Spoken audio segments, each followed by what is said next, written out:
কালকে সোমবার হোলি আর আজকে রবিবার।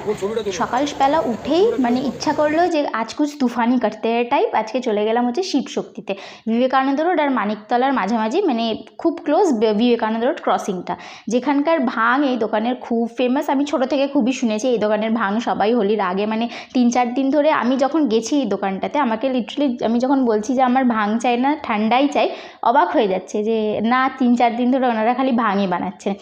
প্রচুর বয়স্ক বয়স্ক লোক এসেও ইভেন এখানকার মানে ভাং খেয়ে একদম ডাকার মেরে চলে যাচ্ছে। তো আমি এই দুটো জিনিস পেয়ে খুব খুশি হয়ে গেছিলাম, এক হাতে ঠান্ডায় এক হাতে ভাংটা খেয়েই ফার্স্টে কেমন একটা ঝাটকা টাইপ লেগেছিলো, কারণ ভেতরে ভাং যেগুলো ছিল ওগুলো মুখে পড়ছিল, আমার ভালো লাগেনি খুব একটা খেতে। কিন্তু যার জন্য লোকে খায় সেটার কাজ খুব ভালো আমার মনে হয় হতে পারে বলে।